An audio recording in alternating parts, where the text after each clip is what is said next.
Do you think आपका business struggle कर रहा है, सेल्स स्लो हो रही है, टीम्स अलाइन नहीं है? But what if I tell you, एक टाइम पर दुनिया की सबसे बड़ी टेक कंपनी में से एक माइक्रोसॉफ्ट ऑलमोस्ट इररेलेवेंट हो गई थी। पैसे की कमी नहीं थी, टैलेंट की कमी नहीं थी, प्रॉब्लम सिर्फ एक थी, माइंडसेट। 2014 में माइक्रोसॉफ्ट प्रॉफिटेबल तो थी लेकिन स्टक थी। मोबाइल रेवोल्यूशन मिस हो चुका था, क्लाउड में लेट एंट्री, टीम साइलोज में काम कर रहे थे और फेलियर का डर, इनोवेशन स्लो हो चुकी थी। तब आए सत्या नडेला एज CEO और उन्होंने सबसे पहला सवाल टेक्नोलॉजी का नहीं पूछा, उन्होंने पूछा हम सोच कैसे रहे हैं। माइक्रोसॉफ्ट का कल्चर बदला, फ्रॉम नो इट ऑल से लर्न इट ऑल कल्चर में। एम्पैथी को लीडरशिप का पार्ट बनाया, इंटरनल कंपटीशन कम की, कोलैबोरेशन को प्रमोट किया, ग्रोथ माइंडसेट इंट्रोड्यूस किया, इंस्पायर्ड बाय कैरोल ड्वेक।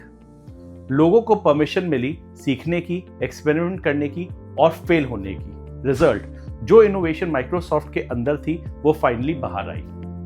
फिर आया बोल्ड डिसीजन, माइक्रोसॉफ्ट ने क्लाउड पर ऑल इन बेट लगाया विथ माइक्रोसॉफ्ट अज्योर। चाहे विंडोज को प्रोटेक्ट ना भी करना पड़े, उन्होंने ओपननेस एम्ब्रेस की।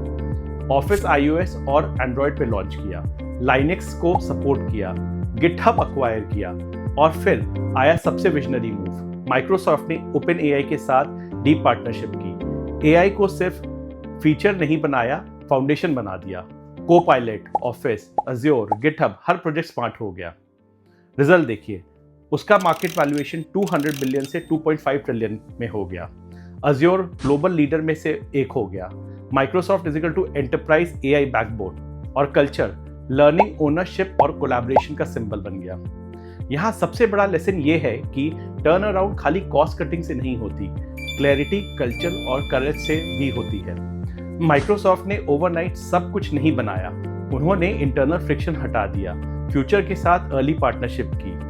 अगर माइक्रोसॉफ्ट बदल सकता है तो आपके बिजनेस को भी बदल दिया जा सकता है, बिकॉज जब माइंडसेट चेंज होता है तो एवरीथिंग चेंजेस।